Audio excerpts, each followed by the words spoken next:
What's up, everybody? I am the CEO of the Lollipop Guild. What's up? I am black and I'm Irish, not to be confused with Black Irish. I actually am. And too. I'm still just married.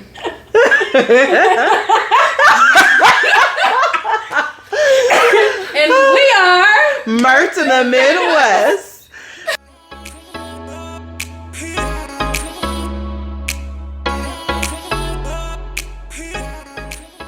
Welcome back, everybody, our mid-merkers. As always, this is a podcast where we do what we want, where we veer off topic and we laugh but we still make sure that we give you the information of the case. Yes. And if ever we miss something, we always follow it back up and put it out there as well. Yeah. If you are looking for a podcast that gets straight to the point, that does not have any side conversation, this ain't great it for you, but this ain't it. So exit stage left. Bye. As for those people that love us, we love you too, and thank you for watching. Yep, and just stay right here because it's gonna be a good one. Advice about podcasts. Show us how a podcast is supposed to be done. Since you know everything. Thank you. No, really though. So, we are going to be talking about Mr. William. That's just a name. But we're going to be talking about Mr. William Bonin. Boning, he be boning. Sorry. We too childish. I'm so childish. You can't have a name like that and think I'm not saying nothing. Bonin. William George Bonin You gotta call him Bill. was born in Billy Bonin. Willimantic, Connecticut. Did you say Billy Bonin? Billy Bonin. Bonin. Bonin. Childish. Sorry. Okay. I'm back, serious. and I'm ready. Okay.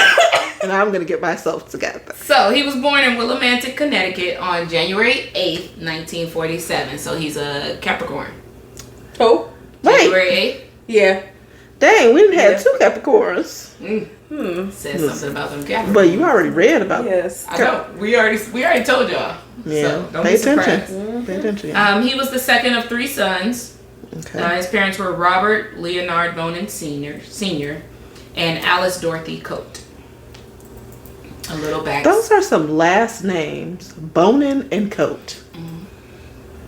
And so, a little information on his parents. Both of them were alcoholics. Sounds His father was actually a World War II veteran. okay. They said that he had a really, really bad temper. He actually physically abused his wife and children. I was just about to give him some grace to him, like, well, that's probably why he drank World War II. That'll do it. But no. His mother suffered from severe mood swings. And so she would go to like bingo tournaments and like leave the kids unattended. Well, Like, You know what, though? The 70s was like that. Yeah. The 70s, I know, I can say I have at least two friends that their parents in that area and time, and they were left unattended. Okay. And definitely parents was getting it in, partying, and not giving a damn. Yeah. Yeah. The kids will be fine. They'll be fine. Don't open the door. Don't answer the phone. Yep. Well, his mother was actually described as a domineering and emasculating woman. Jeez. Oh, fuck. He was fucked from the beginning. Yeah, from the very beginning. So, in January 1950, William's father, who also was a compulsive gambler, Oh my God. he actually gambled away their home, which then forced them to move in with Baby, it ain't never William's maternal grandmother. Oh my God. So we got two damn drunks. One done gambled away their livelihood. Now they gotta go live with the mama's mama. They still probably damn drunks. Leaving their fucking kids in the car while the mama go play bingo. Them kids was fucked. Yep. From the start. Damn. So William and his brothers were actually raised as Catholic. And they were baptized according to church doctrine. This is just giving a little bit more information on the background. And adding a little Catholic guilt to it. Yeah, they attended St. Mary's Catholic School. And so while there, the staff constantly made complaints of William's behavior. They said that he was aggressive towards other students, truant, which can't necessarily be held against him. And, especially if the parents out drunk and even all the damn night. aggressiveness towards other students. If you're getting beat at home, it's like it is that form. So, that thing they say, like, abuse people when they can't get back at their attacker, they take it out on others. Yep. And so they constantly made complaints about that. But after he took his bike and he rode his bike into a group of young girls. Like, basically, he's still a kid, but there was a group of girls, and he just, like, he took his bike and rode into them. Like, he was, like, he was a bowling ball, and they were a bowling ball. Oh, my God. So, after that, he was briefly placed in a juvenile hall. And then, after going back home, he basically just went back to more punishment. So, remember how we talked about I think it was our Mixed Bag episode about rehabilitation? Mm-hmm. That is a time that I would say it's time for rehabilitation. Yeah, at this point. At that point. He, at this point, is doing petty things. So that would have been a perfect time to figure out what was happening in the home and what was causing this. And that would have been a time that things could have turned around. Because the fact that y'all were able to take him as a kid and put him in a juvenile hall for this, but y'all didn't do any research to see that he was being beat at home, to put his father in prison for beating. Or remove him from the home. Or remove that. But it's like remove him and his brothers from a damn home. This would have been the time where... That would have been a time to heal it, to work on it, to get it. And maybe he wouldn't have had, like, a perfect childhood and he would have had struggles still. But that would have been a point where something could have been done. Yeah. Right. Well, on September 6, 1953, William and his older brother, Robert Jr., they were placed at Franco-American School, which was a Catholic convent. And it was located in Lowell, Massachusetts. This convent really, we're a disciplinary school. Oh, so they're harsh discipline. And them kids don't need no more damn abuse. Yeah, like extreme assault was like very, very common. That's terrible. William actually was stated recalling being forced to punch a fence by the nuns when he misbehaved. What? That ain't even normal punishment. Like, a paddle is normal punishment. Punch a fence. But the records indicated that William, like, during this time he was observed, they actually said that he functioned well in this structured environment. You know why he functioned well? Because he was used to being abused. Lord have mercy. So according to some witnesses, he was bullied. And before being defended by a 13-year-old orphan in 1955. William, so according to William, the teenager took him to a restroom for sexual advances and tied his hands with a towel. But he says it was William.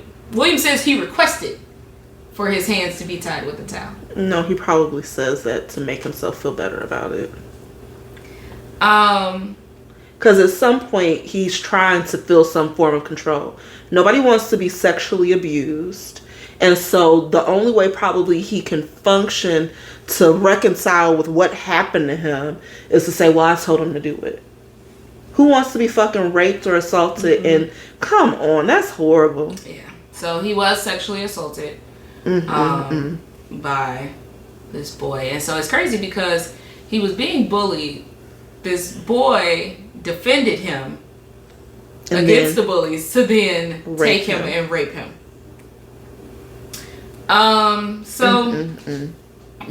During this time, like, his parents didn't visit. Neither one of them. They're busy. And so he actually stated that he thought that maybe his parents had died. Can you imagine?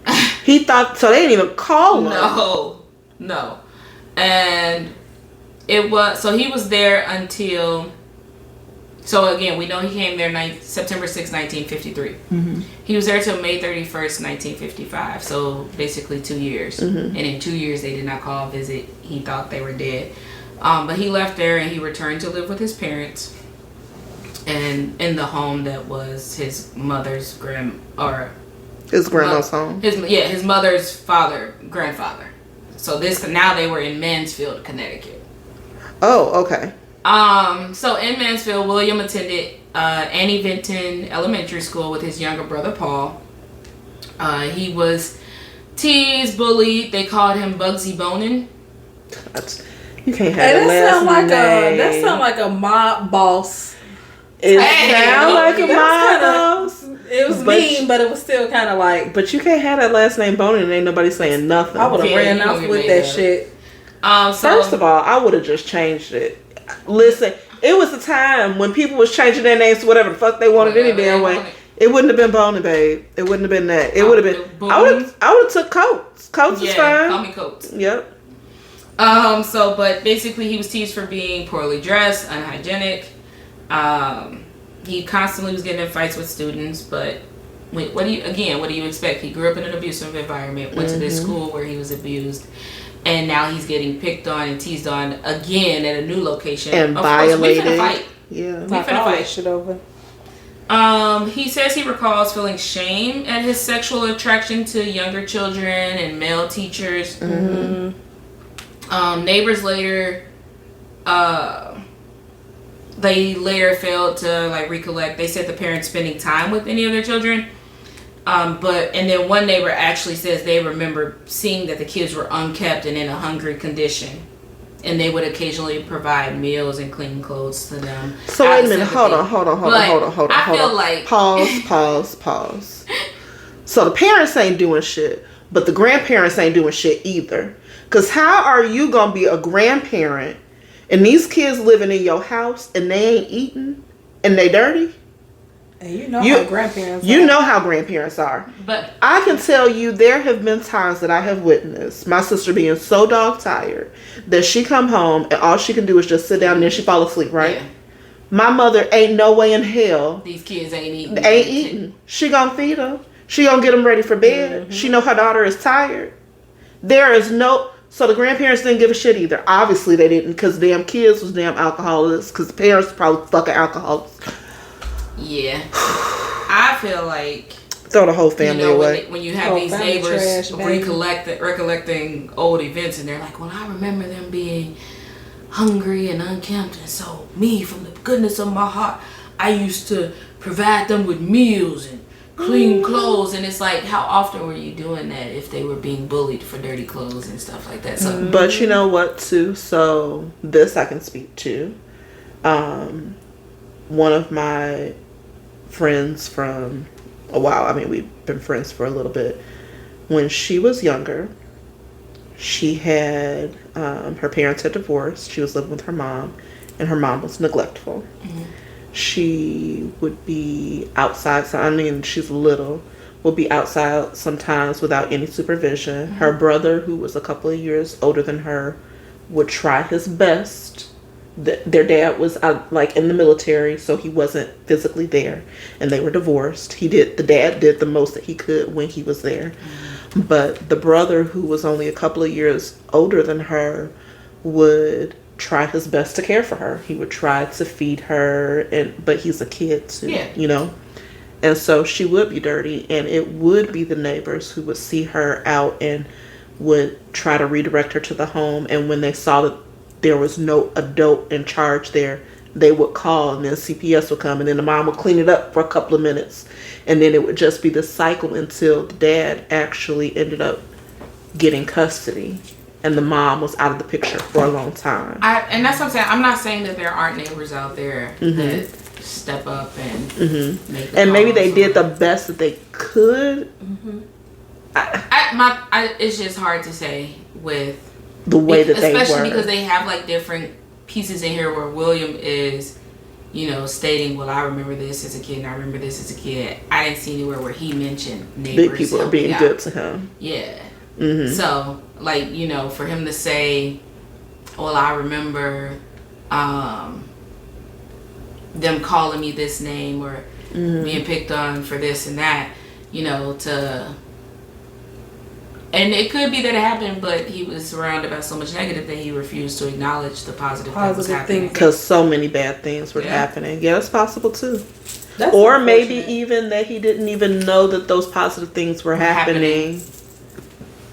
Well, it was until William first got incarcerated, and we'll talk about that whole history. Mm-hmm. The children were left with their maternal grandfather by his mother, who was actually a known child molester who had sexually abused her. Girl, get the fuck. Fucking done. All right. All right. Can we throw this story away?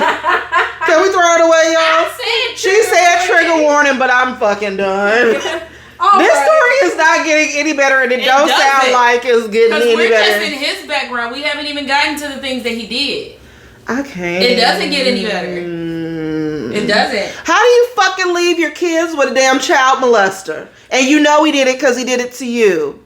Man, what the fuck was wrong with you? And she later, like, she states that she believed that her father molested his grandsons. Well, but no mother does. So the whole family's just deranged. So the whole family is jacked up. And what was your reasoning for leaving your kids with?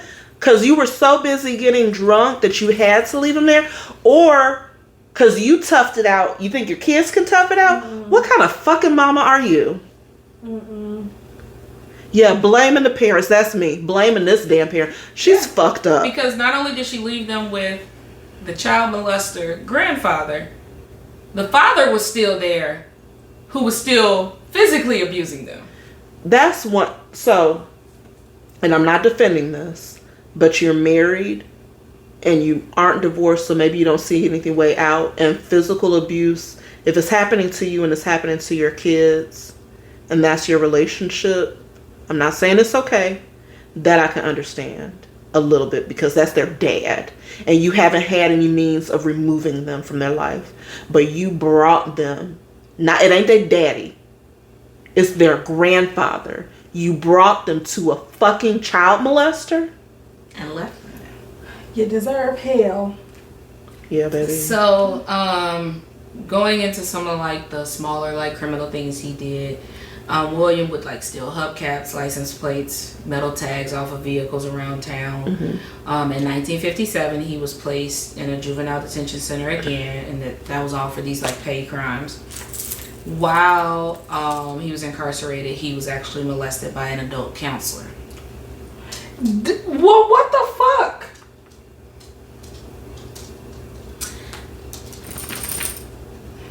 So, after he was released, this is kind of like where it turned. It's like breeding a psychopath. Yeah. That this is literally the breeding of psychopath. Well, like the one episode where we talked about, you know, how some people's upbringings plays a big part in. This is a huge part. I mean, every way you definitely nurture. Every way you turn, even the people that's supposed to be safe for you ain't safe. I mean, the family, we already know that's fucked up. But you go to school where they're supposed to be helping you. These are supposed to be Christian folk. And these Christians got you punching damn walls and shit. And then, or fences. You got a person that's like that. supposed to be counseling you and they raping you. Oh my God. So, following his release from this juvenile detention center, he sexually fondled his younger brother, Paul. Not shocking. Then after 6 months, Paul told their mother about it. Who didn't give a damn. And so the way she solved it was he was forced to sleep in a separate bedroom. That's not how you fix it. She's useless. We've discovered this already. Later, she's just the incubator. Later, William confessed to molesting young boys and exposing himself to a 10-year-old girl. This was around his just entering his teenage years. He attempted incestuous acts with older female cousin. So, we're getting into adolescence. In 1959, William attended middle school adjacent to Coventry High School. It's interesting to me that it seems like he has more fear for women than he does for men, because He will assault men, children, but he only attempts with women. When you've been beat by a male, your father, you have more rage toward them. When you've been child molested by your grandfather, you have more rage. Then you go to juvenile detention and you're molested by a male counselor. When you were young and being bullied, and the 13-year-old boy saved you just to take you in the bathroom and rape you. Yeah. Men have hurt you. The male figure has done nothing but hurt you. Mm-hmm. What the fuck? And this is all before entering high school. Mm-hmm. So in 1959, he attended middle school adjacent to Coventry High School. He loved math, science, was really good at it, but outside of that, he was a mediocre student. Okay. In late 1960, the family faced foreclosure, and so at this point, the mother, I guess, came back and kicked their father out of the home, winning custody of the children. Okay. However, I'm telling you, this story is like a merry-go-round. The parents reconciled. I'm sick of her. After the father was offered a really great job as a machinist in Downey, California. Mm-hmm. In early 1962, they purchased a track home in nearby Torrance. So, William attended North High School in Torrance, where he was known as a social outcast. Although his younger brother, Paul, he later stated that he kind of thought William was like he viewed him as a well-behaved teenager. Well, no shit. Look at what he has as an example of what behaving is. William was uncomfortable around peers. He was not known to form any friendships. Instead, he kind of just went to the local bowling alley. That was his outlet. Yeah. By his teenage years, William, he had kind of like almost a schizophrenic interest in pedophilia, but he would keep all of his feelings a secret. Mm-hmm. So I'm guessing he felt like it was another side of him. I can't, there's a part of me that can't control this interest that I have in pedophilia. Mm-hmm. This became a big problem with his relationship with his mother, which led to them having freaking arguments. That's what she chose to have arguments about. Yeah. I'm sorry. Of all things. He was rarely known to court or interact with girls. But despite this, he did actually date a girl named Linda to please his mother. What did Linda think about him? Yeah, no. Okay. After dropping out of high school in 1966, William molested several of the neighborhood children. Lord have mercy. His mother refused to acknowledge his behaviors or these acts, but she was also worried that he would get arrested. Y'all want to know how she solved it? She tell him to go to a different bedroom? Oh, wait, no. That was the other thing. Yeah. Sorry. She prayed for him and warned him often.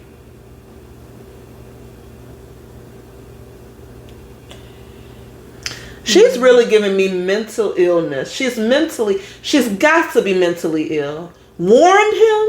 Hey, if you keep touching them young boys, you might get arrested. And let me pray. Let us pray. Our Father. Help my child that I have completely effed up. And, just help him. Yeah. This bitch delusional as fuck. She more delusional than me, but my child is. Yeah, no, she got you way beat.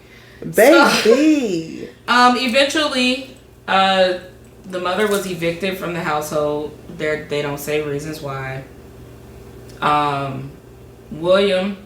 There's so much evictions going on. Due to lack of motivation and having to borrow money from his parents, he decided to join the United States Air Force in December of 1966. I know how you feel. As soon as anything United States Army comes up in the military and all, you're like, oh, I can't. Why are we? You know what, America? America, why are we not doing psychological evaluations? Let's just do a baby background check. Just a baby one. On what, to get in the military? Before you teach them how to be freaking killers, can we see? They do. Now, this was 1966. Oh, they probably didn't have. Did not one bit. Not one bit. Because you signed this paper. They're like, because if we go back just on the stories we've covered, you like, wait, not one bit. No. They was just like, bring them in. We need a body sign here. what's up? Sign here. So you got Here's a your left bonus foot, check. a right foot. You Well, can read. Can you see without glasses? Things now are, they're looking up because he goddamn joined the United States Air Force And we're gonna teach him how he to be a also killer. is engaged to Linda. I want to know. I need to talk to Linda. Is Linda still alive? How old was Linda then? So, but the reason why he got engaged to Linda is because his mother told him, she pushed him to do it, and she said, it might quell your attraction to pubescent boys. Marry Linda and you might not be attracted to little boys no more. Meanwhile, What is all wrong these with this Never mind. woman? That might help you. Ma'am, you never thought about, well, you did think about counseling, and the counselor you sent him to raped him. But really, ma'am? They didn't send him to counseling. He went to juvenile detention and they're the counselor. Well, they didn't send him there. They didn't care about that boy. But anyway, so during his military service, he completed a general equivalence, a GED basically, and served as a cook for 4 months in Alaska. In October 25th of 1967, he was arrested for theft, but the charges were dropped But he's still like, due to the fact that he was then deployed to Vietnam. Well, duh. They was like, hey, drop the charges, send them over. draft his ass. He served 5 months of active duty in the 205th Assault Support Helicopter Unit as an aerial gunner. That was the wrong thing to let him do. William later claimed that his wartime experiences instilled misanthropic beliefs. What? It's fine to kill people? Despite this, he is known to have risked his life on an occasion under enemy fire to save a wounded fellow airman. He did risk his life to save a wounded airman. And he actually received a medal and recognition. That's the only positive thing I've heard in this whole fucking story. The only positive. What the? I had a joke behind that, but no, I'm gonna just leave it. Well, according to William,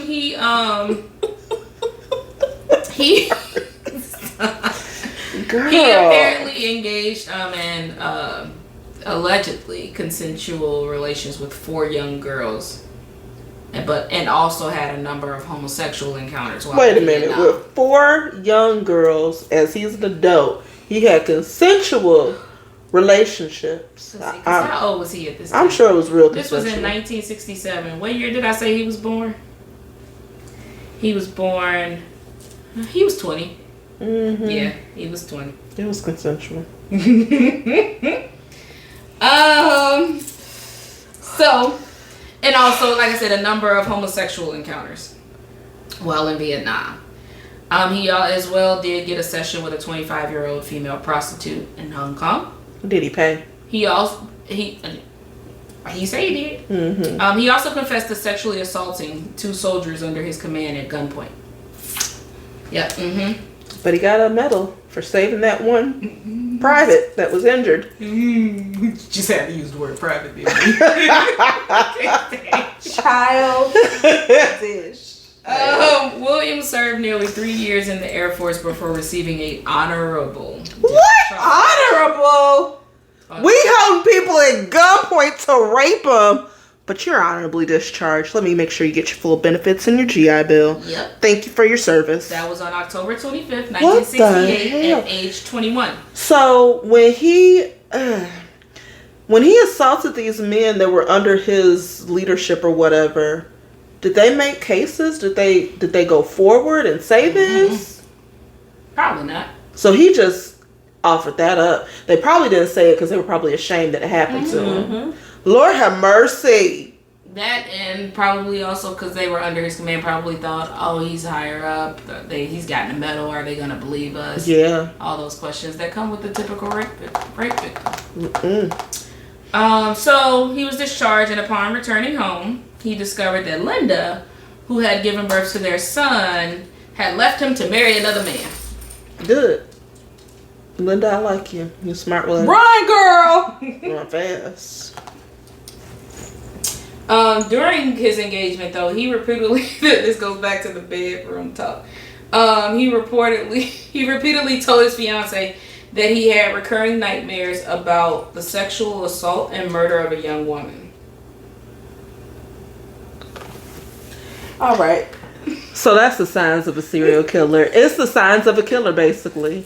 When pillow talk becomes murder of any sort. I've been having dreams. Nah, Let me baby. just curl up and tell you what I've been having dreams about. And so apparently the end of his relationship left him extremely frustrated, even though he didn't want to be with her anyway. Because he wanted to rape little boys. He began working as a gas station attendant.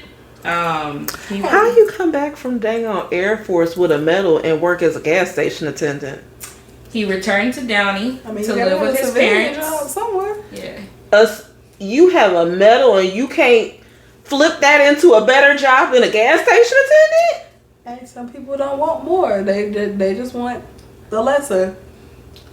And you were a cook, so you could at least go work somewhere and be a damn cook. A gas station attendant? Gas station attendant. So then he moved back with his parents, and they were having problems because they constantly requested his help. And so some of his family members said, I bet I wouldn't help you. I bet not. You better not ask me for a damn thing. Until y'all out in the street hungry and smelling bad. Until y'all go through that, don't talk to me. Because that's how y'all had me. I had a glass of water, I would drink that shit. Hell yeah. You think I'm helping you after y'all had me out here bad forever? Well, some family members noted a difference in him and his behavior after his military service. So we're going to blame it on the military rather than blaming it on how jacked up y'all had his childhood. The military did it to him. That's what did it. Oh, okay. Yeah, it was the military. So now we get into the details of his crimes. So, Billy. Mr. William George Bonin, with the help of 4 others.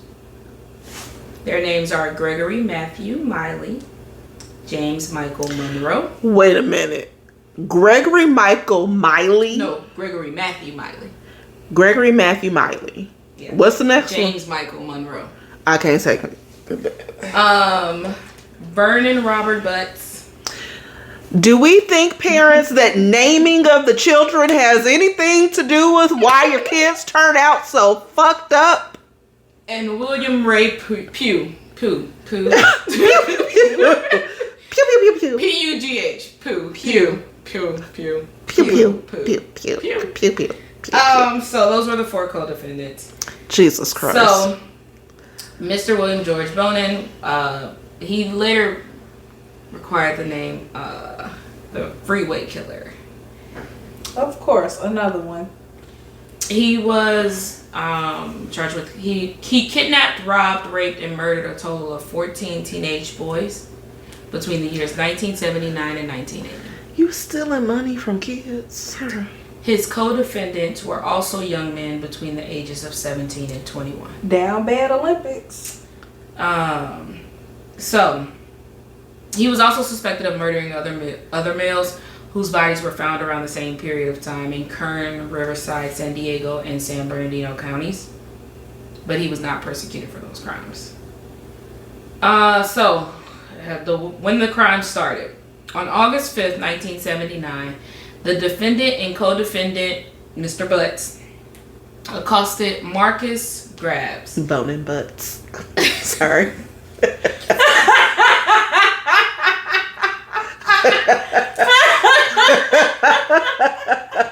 Sorry.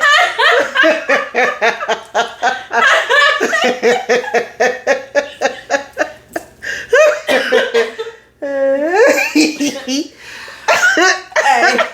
Sorry. Child. Stop talking. She crying. Sorry. Okay, I'm gonna get it together. Okay.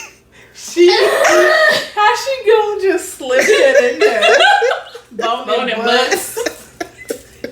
Well, obviously.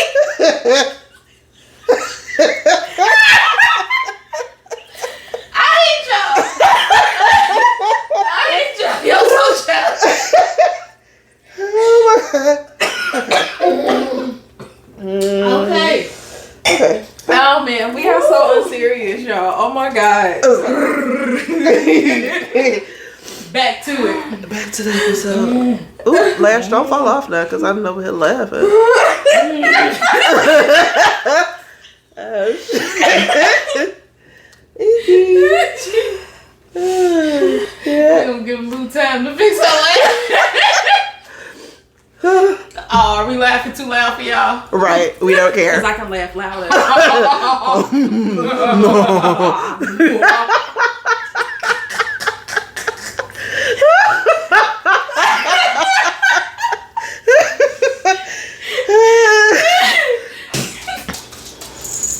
I'm serious now. No, but for real. Okay, so Marcus, like I said, he was a German student on a backpacking tour of the United States. He was actually sodomized, beaten, and stabbed 77 times. What? Yeah. What in the fuck? Yeah. 77 times? 77 times. His nude body was found the next day beside a road in Malibu with a orange nylon cord loosely wrapped behind his head and a piece of ignition wire around one of his ankles. So he tied him up and then murdered him, or Raped him and then murdered him. On August 27th, so same month, same year, 1979, so it was about 20 days later, 22 days, at 1 a.m., the defendant in Butts picked up Donald Hayden. He was 15. They picked him up near the Gay Community Services Center in Los Angeles. Don't look at me, please. Please just don't look at me. Oh. They picked him up at the Gay Community Services Center in Los Angeles. This was, like I said, this was around 1 a.m. His new body was found at 11 a.m. near Liberty Canyon and the off-ramp of the Ventura Freeway. what was a 15-year-old child doing out at 1 a.m.? I don't know. Donald had been strangled by ligature and stabbed. He had been sodomized, and it appeared that attempts had been made to cut off his testicles and slash his throat. Oh no.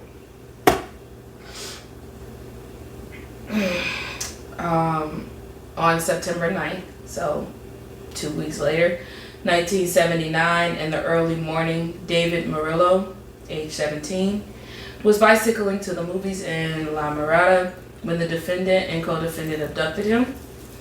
David's nude body was found 3 days later on a Ventura Highway off-ramp.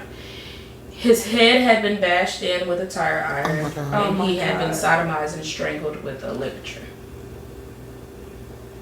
On February 3rd, 1980, so this was a few months later, in the early morning, the defendant was driving a van with co-defendant Miley. He picked up Charles Miranda, age 15, in West Hollywood. They drove several blocks away, parked, and the defendant sodomized Charles. The co-defendant tried to sodomize him, but was unable to sustain an erection. After the co-defendant took $6 from Charles, the two men tied his feet and hands together. William wrapped Charles' shirt around his neck. Using a jack handle, William twisted the shirt like a corkscrew until Charles was dead. The autopsy also revealed that These a blunt are object... so brutal. This is fucking twisted. It's hatred. Like, it's hatred. For males. It's hatred like that. There's like it. Like, there's no other explanation. This isn't like you have a sexual. This is sadistic. Yeah. And so, the autopsy revealed that a blunt object had been inserted into Charles' anus. The defendants then drove to an alley in downtown Los Angeles, dumped his nude body, and drove to Huntington Beach seeking other victims. A while later, they began talking to James McCabe, who was 12. He said he was on his way to Disneyland. They invited James into the van. While William had sex with him, Miley drove. Later, the two men held James down, beat him, strangled him with his shirt, and crushed his neck with a jack handle. Oh my God. After taking money out of James' wallet, the defendants left his body next to a dumpster in the city of Walnut, where it was found February 6th. On March 14th, 1980, Ronald Gatlin, age 19, was picked up by the defendant in Van Nuys at about 8:30 p.m.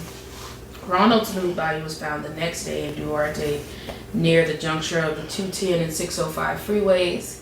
He had been sodomized and strangled with a ligature. There were wounds to the neck and right ear that apparently had been made by an ice pick, and the body showed signs of beating. Sometime on or after March 20th, 1980, William Bonin, as well as the co-defendant William Pugh, picked up Harry Todd Turner, age 14, in Hollywood. Harry's nude body was found the morning of March 25th in an alley behind a Los Angeles business. He had been beaten, sodomized, and strangled by ligature. On April 10th, 1980... Damn! Yeah. Stephen Wood, age 16, was picked up by William at about 12:15 p.m. in Los Angeles. Stephen's new body was found the next morning in an alley behind an industrial complex near the Pacific Coast Highway and Long Beach Freeway. He too had been beaten, sodomized, and strangled by ligature. On April 29, 1980, at 9:15 p.m., William and co-defendant Butts were back to him working with Butts. They accosted Darren Lee Kendrick, age 19, in the parking lot of a supermarket in Stanton. Darren had been collecting shopping carts and was lured into the van on the pretext of being sold some drugs. Oh, hell no. His new body was found the next morning in an industrial park in Carson near the Artesia Freeway. In addition to being sodomized and strangled, Darren apparently was forced to ingest chlorohydrate, which left him with caustic chemical burns on his mouth, chin, chest, and stomach. Oh. He also had an ice pick through his right ear that caused a fatal wound to the upper cervical spinal cord. What the fuck? I told y'all from the beginning it was a trigger warning. Sick shit. On June 2nd, 1980, at about 5:40 p.m., William Bonin and the co-defendant James Monroe were driving a van in Downey when they picked up a hitchhiker, Stephen J. Wells. He was 18. Initially, Stephen agreed to have sex with William. Later, he allowed himself to be tied up, expecting to be paid for having sex with a friend of William's. William and Monroe tied Stephen up, took his money, beat him, strangled him with his t-shirt, and they placed his body in a cardboard box and carried it out to the van. At about 8 p.m., they drove to the residence of Butts, and who told them to take the body and drop it off somewhere. Monroe and William then drove to Huntington Beach, where they left Stephen's new body at the rear of a closed gas station, where it was found June 3rd, so the next day. The defendant, William, he was apprehended after co-defendant William Pugh, who was 17 at the time, was arrested on auto theft charges on May 29, 1980. He told detectives that he had accepted a ride home from a party with William, who had talked about killing young boys.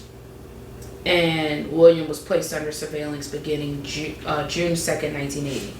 So basically, William Pugh got picked up on auto theft charges, and I guess to distract him from that, he was like, well, I accepted a ride home from this guy. And he trying to put it off. Yeah. On June 11th, 1980, Williams' van was followed to Hollywood. He was observed talking to 5 different young men standing on street corners before 15-year-old Harold T. entered his van. William parked the car with Harold still inside in a vacant lot on Santa Monica Boulevard. Despite Harold's resistance, William orally copulated him. Shortly after, William was apprehended in the act of raping and sodomizing Harold. The police found a length of white nylon cord and 3 knives in the van. During the same time period as the Los Angeles murders, Bonin and 2 of the co-defendants murdered 4 other young men in Orange County. So they weren't just doing it with William. They were doing it independently as well. Lord. On December 2nd, 1979, just wild to see you. The body of Dennis Frank Fox, who was 17, was found along Ortega Highway about 5 miles east of the San Diego Freeway. On March 22nd, 1980, the bodies of Russell Rowe, age 15, and Glenn Barker, age 14, were found a few miles further east along the same road. And on May 18, 1980, the body of Lawrence Sharp, age 17, was found in a trash bin behind a service station in Westminster. All of their victims were hitchhikers whom they say they had picked up in the van and then killed by strangulation. They were So it looks like William was actually assisting them with this because it says that it was William, Miley, and Monroe. Or no, sorry, it is Bonin. So it was Bonin and Miley and Monroe. Those were the other 2 co-defendants that were doing all of this. But both Williams were involved.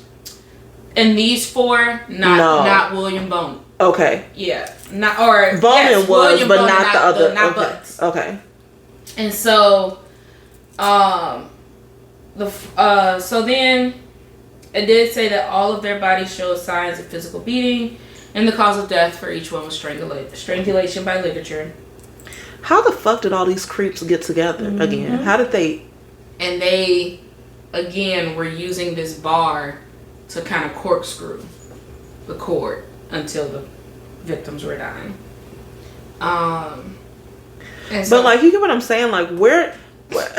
Like, there's a forum. And you get together and you're like, you know what, y'all? You know what, though? But they say, like, people are, like, they can pick up on people that are like them. And so William probably doing it on his own, probably, like, came across somebody and he saw himself in them. Like, you know, they say that like, they can kind of, like, pick themselves out of the crowd. That's sick. Oh, my God. Bonin was convicted of these 4 Orange County murders while he had already been convicted for the 10 others he had committed in Los Angeles County. So, a little more information. This is disturbing as hell. There. Right. Very fucking sick and twisted, for real.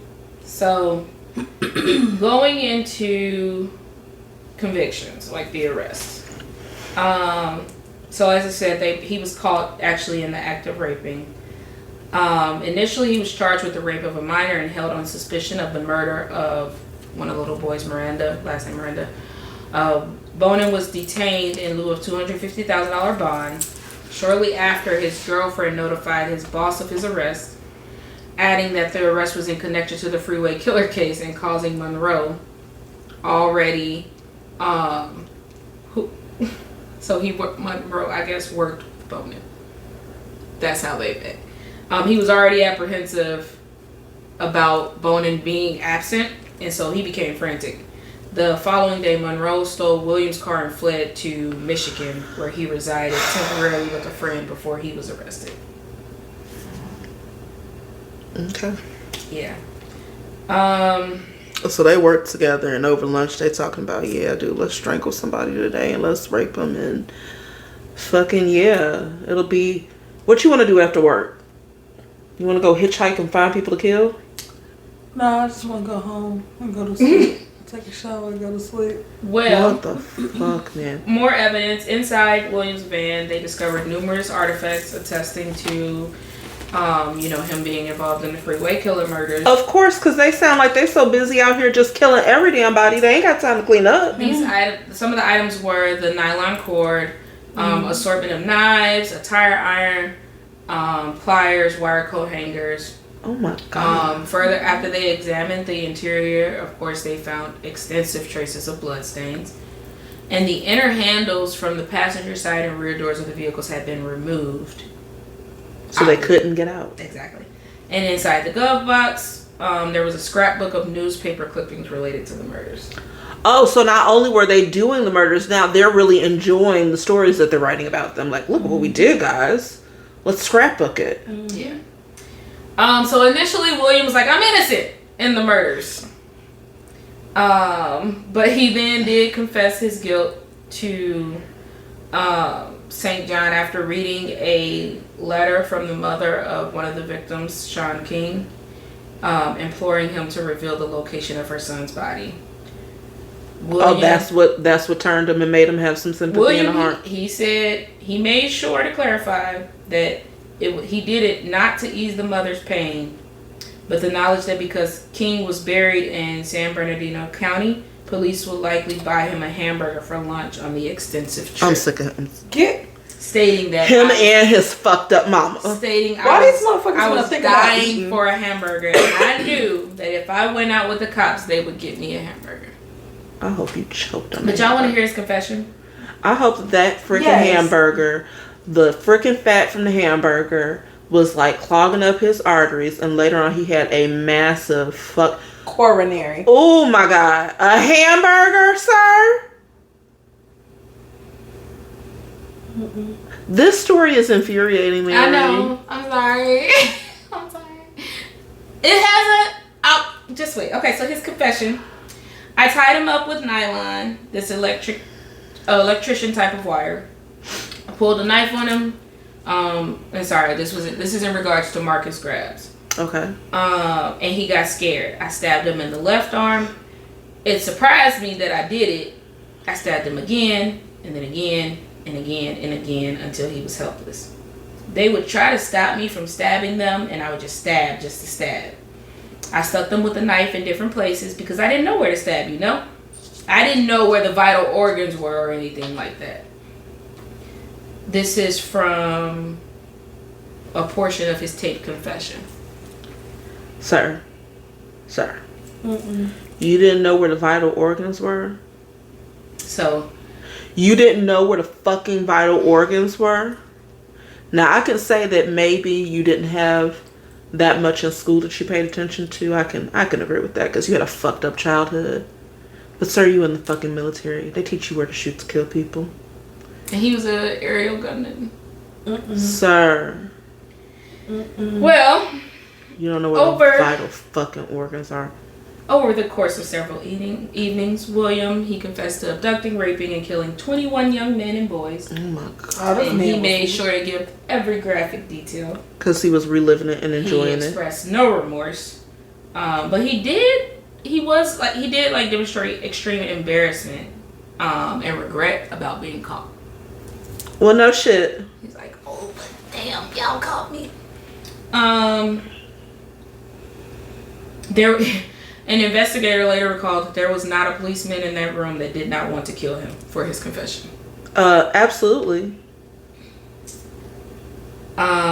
He did tell them that his primary accomplice had been Butts, with Miley and Monroe being active accomplices in other murders. He was physically linked to many murders by blood and semen stains, carpet fibers that were found from the van. Hell no.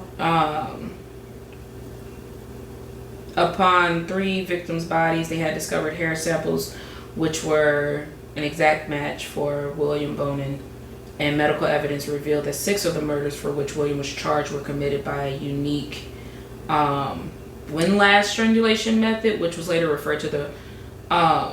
Is that the one with the pipe turning? Yeah. It was a signature, a trademark. That was him. Yeah. That's fucking sick. So initially, he was arraigned for the murder of Grabs on July 5th. By July 29th, he had been charged with an additional 15 murders to which he had confessed, and upon which the prosecution believed they had enough evidence to obtain a conviction. In addition to the 16 murder, he was also charged with 11 counts of robbery, 1 count of sodomy, and 1 count of mayhem. He was held without bond. On August 8th, all charges were formally submitted. 3 days later, at this point, he was without legal representation. He was appointed attorney Earl Hansen to act as his legal representative, and he remained his attorney until October 1981 when William replaced him with William Charvet and Tracy Stewart. Can you imagine representing somebody like that, or those? So what do you even try to, like, Your Honor? What do we say? Why are we even bothering doing this? Like, I know everybody is entitled to a defense, but like, what do you say besides, yeah, they're criminally insane? That's the only thing I got, Your Honor. They gotta be fucking nuts. You can't give no justification. Nope. Well, of course, they started getting the accomplices and the co-defendants. Of course, Butts was like, I'm innocent. Then eventually he confessed. And on November 14th, 1980, he was brought before court. He was formally charged with participating in the murders, and his trial was scheduled for July 27th, 1981. On July 31st, Monroe was arrested in his hometown, Michigan. He was then extradited to California, charged with the murder of Wells. He pleaded innocent to all charges against him on August 14th. On August 22nd, Miley, who was at that point 19 years old, was arrested in Texas. He was charged by California with the murders of Miranda and Maccabi. He was arrested after discussing his role in a recorded conversation with a friend. People are so dumb. On December 18th, he pleaded not guilty to 2 charges of first-degree murder, but at 2 pretrial hearings, he eventually switched his stuff to guilty. So, to let y'all know, they were all found guilty. Good. Because they should have been. And I'm going to tell y'all what they all received. So, Mr. Let's see. Gregory Matthew Miley. He was sentenced for first-degree murder, and he got 25 years to life. William Ray Pugh. Wait a minute. 25 to life is all he got? William Ray Pugh. He was charged with voluntary manslaughter. He got 6 years. 6? James Michael. You know what, Mary? This story is not getting better. It's not. This 6 years? I ain't even gonna hold you up. It's been fucked up. James Michael Monroe. He was charged with second-degree murder, and he got 15 years to life. The fuck out of here. Mr. Vernon Robert Butts, while he was in Los Angeles County Jail, committed suicide. All right, that's an acceptable ending. Next. Then Mr. William Bonin, our main star, he was sentenced to death. And he was executed February 23rd, 1996, in the execution chamber at San Quentin State Prison. He was the first California inmate to be executed by lethal injection. Perfect.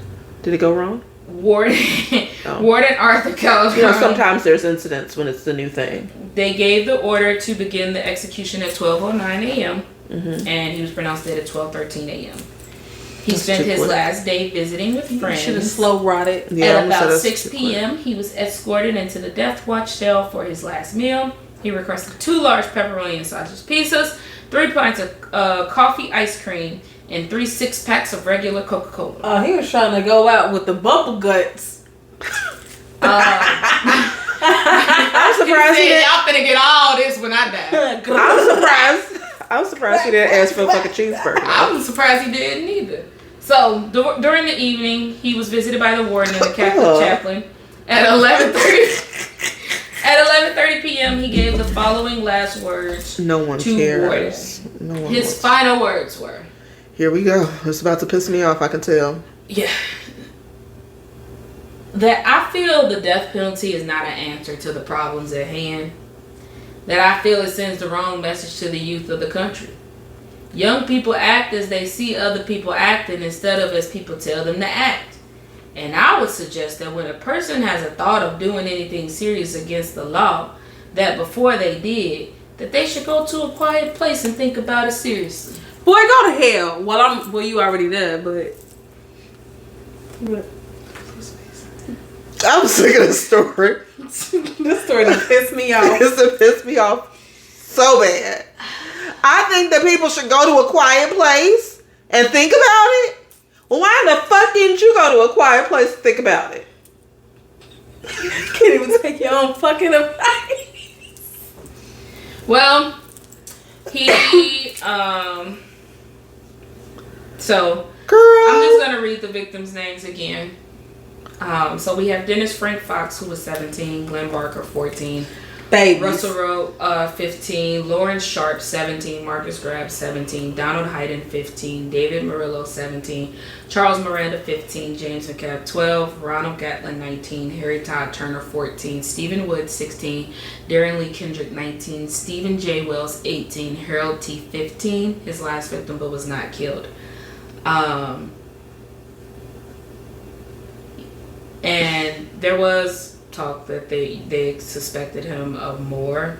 Well, he said it was 21. Yeah. So. That is so sad. That is the most... I think to date, this is the worst story we've ever covered. Definitely. This is the most awful shit I have ever fucking heard. I said that. Yeah, they have it where his victims are 21 to 36 plus. Oh my goodness. It started out like shit. And it ended like shit. Anyway. What about that one? Hold on. I want to know about the fucking one that got 6 years. What's that piece of shit doing? Okay, hold on. I'll tell that you. motherfucker done went and started walking scot-free, living his life. That's a rap, baby. Let me see. I hope he freaking get an ass beaten every time somebody look up. I really do.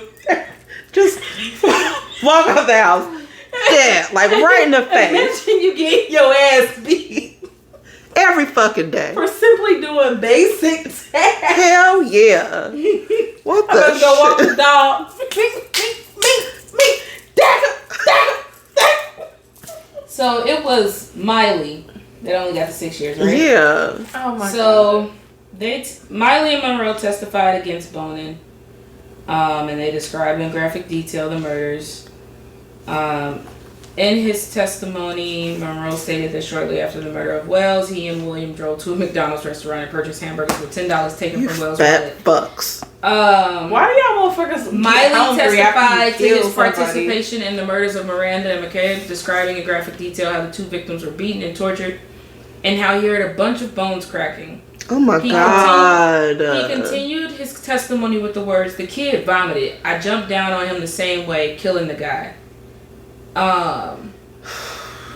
And the fact that man only got 6 years is insane. That's what I'm saying. Wait, what was his name again? I want to see what this motherfucker doing. That's what I'm saying. I'm looking right now. No, he not. He probably still living his freaking jacked up, disgusting life. I'm looking.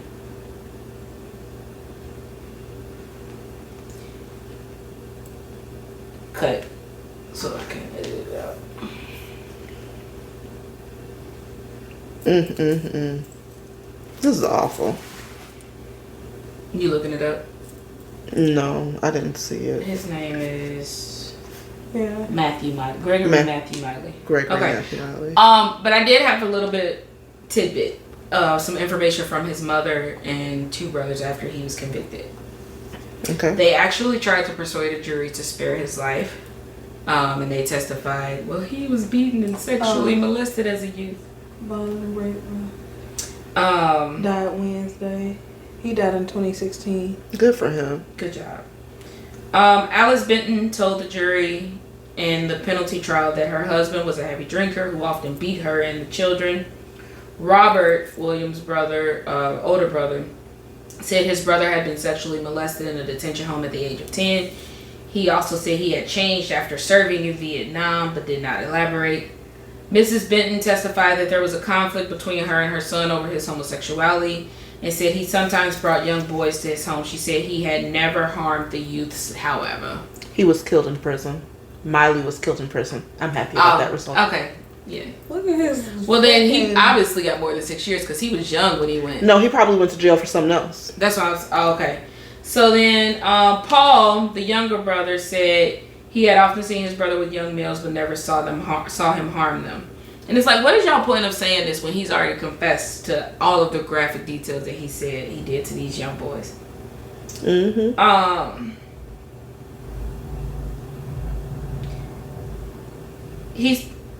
So there was one comment that the police had described him as fucking sick. They basically was like he was like evil, reincarnated or something like that. You know what? That's not fair though. That's his family speaking? No, this was a cop that said that. Oh, okay. Because I was gonna say you created the evil. So what you mean evil reincarnate? You made it. So, Prosecutor Sterling Norris, I'm just throwing in little tidbits, said that in the slayings he admitted included the deaths of 4 youths for which William faces additional murder charges. He then went on in details of the confession. He said that William told them that he and Larry Sharp, a 15-year-old boy, one of the Long Beach youth who was killed in March of 1980, had once been very close. He used the word lover.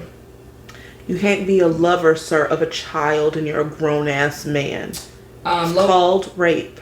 He said William Oakes added that he just got up one morning and decided I was tired of having him around and I killed him. Oh my god. All these... This was heavy. I'm so done. Yes, and we're going to wrap it up.